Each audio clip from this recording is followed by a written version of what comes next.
भारत के 50 साल के इतिहास में ऐसा होने जा रहा है पहली बार जब लोकसभा की सीट्स 543 से सीधा 800 पार यहाँ पे होने वाली है।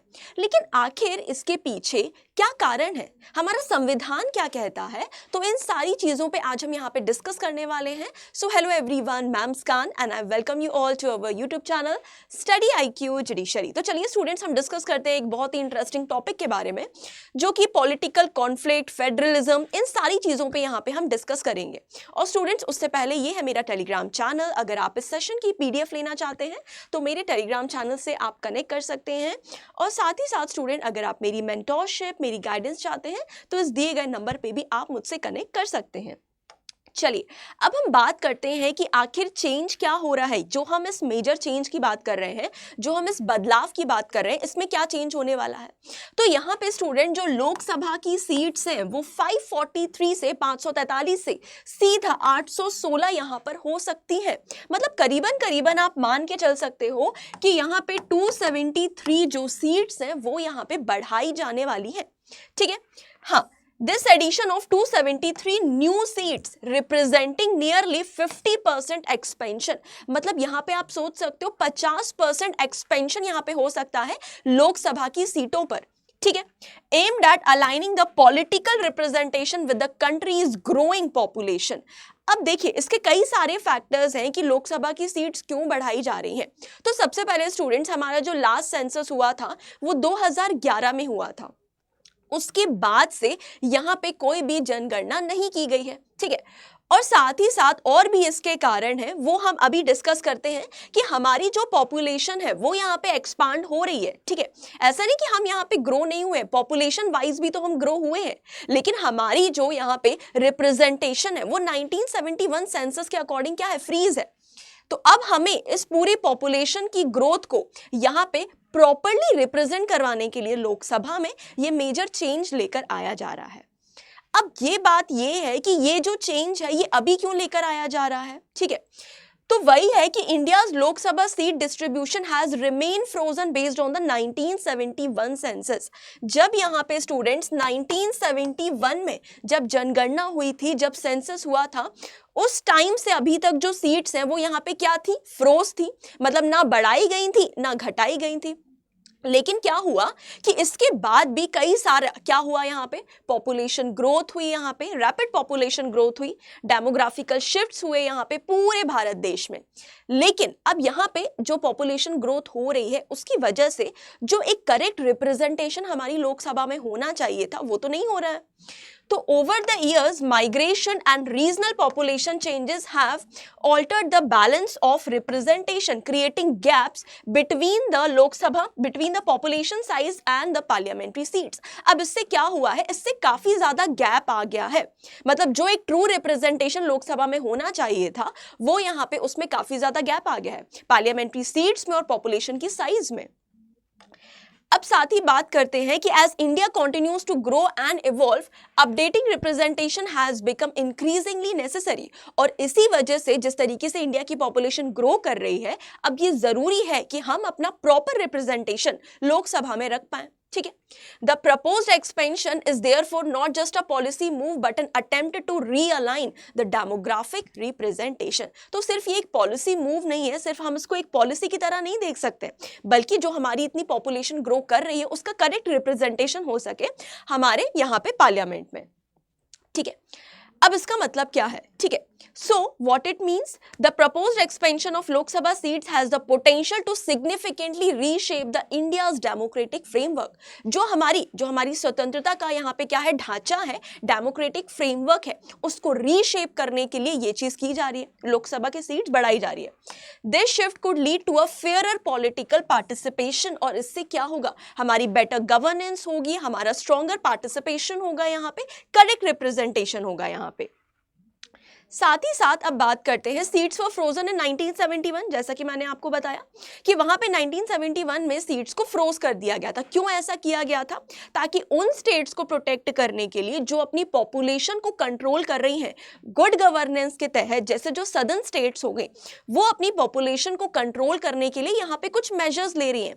लेकिन अब इसकी वजह से ये हो सकता था ना कि उनको यहाँ पे पार्लियामेंट में अंडर रिप्रेजेंटेशन मिले, तो उनको प्रोटेक्ट करने के लिए 1971 में ये जो सीट्स हैं इनको फ्रोज कर दिया गया था।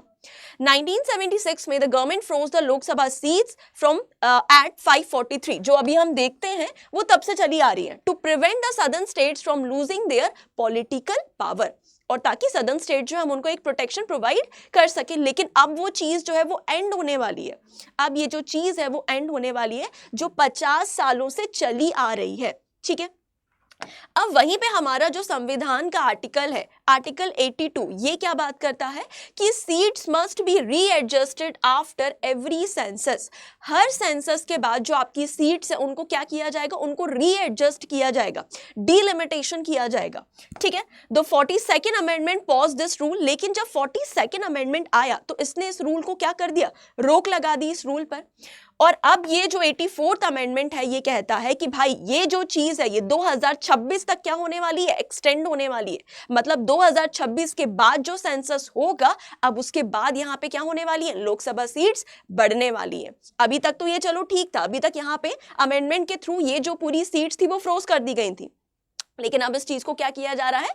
एक्सपांड किया जा रहा है। The North grew fast, the South is paying the price। अब यहाँ पे एक और कैच है फेडरलिज्म कॉन्फ्लिक्ट का, वो ये है स्टूडेंट्स कि जो हमारी नॉर्दर्न स्टेट्स हो गई और हमारी सदर्न स्टेट्स हो गई, जैसे नॉर्दर्न स्टेट्स में आपके यूपी हो गए, आपके बिहार हो गए, आपकी बड़ी बड़ी स्टेट्स हो गई, एमपी हो गया, राजस्थान हो गया। ठीक है, तो यहाँ पे इनकी पॉपुलेशन ज्यादा है, इसका मतलब क्या है कि इनको यहाँ पे लोकसभा में ज्यादा रिप्रेजेंटेशन मिलेगी। वहीं पे अगर हम सदर्न स्टेट्स की बात करें, तमिलनाडु की बात करें, केरल की बात करें, तो यहाँ पे क्या है? पॉपुलेशन साइज यहाँ पे कम है कंपैरेटिवली नॉर्दर्न स्टेट्स के। तो यहाँ पे इसका मतलब क्या ये है कि उनको अंडर रिप्रेजेंटेशन मिलेगी यहाँ पे लोकसभा में, है ना? But UP started from a much larger base, so it's political power in parliament grow far more. इसीलिए यूपी की क्या है? यहाँ पे ज्यादा लोकसभा सीट्स हैं और उनको इसका मतलब क्या है? ज्यादा रिप्रेजेंटेशन है। Southern states feel punish for successfully controlling their population. अब सदर्न स्टेट्स तो एक तरीके से अच्छा काम कर रही है ना, वो तो अपनी पॉपुलेशन को कंट्रोल कर रही है, लेकिन उसके लिए उनको पनिशमेंट दी जा रही है। मतलब उनका जो रिप्रेजेंटेशन है वो पार्लियामेंट में सही तरीके से नहीं है ना? तो ये चीज है। अब क्या है? एक और चीज है, एक और कारण है जिस वजह से लोकसभा की जो सीट्स है वो एक्सपैंड हो रही हैं, नारी शक्ति वंदन अधिनियम। हाँ स्टूडेंट्स, यहाँ पे आपने सुना होगा ये जो हमारा 106th कॉन्स्टिट्यूशन अमेंडमेंट आया था जिसने यहाँ पे प्रोवाइड किया था, अलाउ किया था 33% रिजर्वेशन महिलाओं के लिए। कहाँ पे? लोकसभा की सीट्स में, यहाँ पे लेजिस्लेटिव असेंबलीज में और दिल्ली असेंबली में। तो इसी चीज को इंप्लीमेंट करने के लिए ये बोला गया था कि भाई ये जो रिजर्वेशन है हम जब ही देंगे जब यहाँ पे डीलिमिटेशन एक्सरसाइज हो जाएगी। तो इस चीज को इंप्लीमेंट करने के लिए भी यहाँ पे लोकसभा सीट्स को क्या किया जा रहा है? एक्सपांड किया जा रहा है, ताकि इफेक्टिवली वुमेन रिजर्वेशन को यहां पे प्रोवाइड किया जाए, और जो कि काफी अच्छी बात है यहां पे। उसके बाद स्टूडेंट्स यहाँ पे अब की कंसर्न्स क्या हैं? मतलब की कंसर्न्स क्या हो सकते हैं? Expansion of Lok Sabha seats aims to improve the representation. देखो अच्छी चीजों की भी बात करते हैं कि यहाँ पे इससे क्या होगा? इससे प्रॉपर रिप्रेजेंटेशन हो पाएगा, है ना? नॉर्दर्न स्टेट्स का भी, सदर्न स्टेट्स का भी, वुमेन को भी यहाँ पे प्रॉपरली रिप्रेजेंटेशन मिल पाएगा। Raises concern about the regional imbalance and the political equity. लेकिन यहाँ पे क्या हो रहा है? थोड़ा सा रीजनल इम्बैलेंस भी हो सकता है। ठीक है, northern states likely to gain more seats. अब ये शायद हो सकता है कि जो भी हमारी नॉर्दर्न स्टेट्स हैं उनको ज्यादा सीट्स मिल जाए पॉपुलेशन की वजह से। May shift political power in favour of certain regions. और ये भी हो सकता है कि कुछ जो स्पेसिफिक रीजंस हैं उनमें यहाँ पे क्या चला जाए? पावर शिफ्ट हो जाए। ठीक है, उसके बाद southern states feel disadvantage despite the controlling population growth. अब वो तो यहाँ पे क्या कर रहे थे? वो तो यहाँ पे गुड गवर्नेंस फॉलो कर रहे थे, लेकिन जो 1 पर्सन और 1 वोट का यहाँ पे रूल है, ये दोनों क्या हो रहे हैं? ये दोनों यहाँ पे कॉन्फ्लिक्ट में आ रहे हैं। तो इन चीजों को कैसे बैलेंस किया जाएगा वो देखना यहाँ पे काफी ज्यादा इंटरेस्टिंग होगा, है ना? Debates over the fairness and representation, कैसे यहाँ पे रिप्रेजेंटेशन किया जाएगा लोकसभा सीट्स का, किस तरीके से यहाँ पे स्टेट्स को प्रॉपर्ली रिप्रेजेंट किया जाएगा। कोर चैलेंज क्या है, population based versus equitable federal representation, कि हम यहाँ पे किसको प्रेफरेंस देंगे, पॉपुलेशन बेस्ड को, मतलब पॉपुलेशन वाइज पर vote, one population one vote, one person one vote को हम यहाँ पे प्रेफरेंस देने वाले हैं, या फिर हम फेडरल प्रिंसिपल्स को यहाँ पे तवज्जो देने वाले हैं। Need to ensure no region feels the politically marginalize, और यहाँ पे ये कोशिश की जाएगी कि कोई भी रीजन ऐसा फील ना करे कि उनको यहाँ पे क्या है, पॉलिटिकली दे आर मार्जिनलाइज। सबको यहाँ पे इक्वल रिप्रेजेंटेशन देने की बात यहाँ पे की जा सकती है और डेफिनेटली की जाएगी। ठीक है, तो अब देखना ये है स्टूडेंट्स कि इस पूरे कैच में, मतलब इस पूरे लोकसभा सीट्स जब एक्सपैंड होंगी तो किन स्टेट्स को किस तरीके से रिप्रेजेंटेशन दिया जाएगा, गवर्नमेंट यहाँ पे, पार्लियामेंट यहाँ पे क्या यहाँ पे प्रेफरेंस देने वाली है, ठीक है, फेडरलिज्म के प्रिंसिपल्स को या फिर यहाँ पे वन पर्सन वन वोट के प्रिंसिपल को। तो ये सारी चीजें हम देखने वाले हैं स्टूडेंट्स अपकमिंग अपने डेज में, कि क्या यहाँ पे टसल और क्या यहाँ पे चीजें डिबेट एंड डिस्कशन होने वाला है इस पूरे टॉपिक पे। तो आई होप स्टूडेंट्स आपको ये जो टॉपिक है वो समझ में आया होगा, इंटरेस्टिंग लगा होगा, और ऐसे ही लीगल अपडेट्स के लिए बने रहिए हमारे साथ स्टडी आईक्यू जुडिशरी के साथ। और स्टूडेंट, अगर आप इस सेशन की पीडीएफ लेना चाहते हैं तो आप मेरे टेलीग्राम चैनल पर कनेक्ट कर सकते हैं, मुस्कान मैम स्टडी आईक्यू जुडिशरी। तो मिलते हैं स्टूडेंट्स हम अपने नेक्स्ट वीडियो में, तब तक के लिए thank you so much everyone, have a nice day.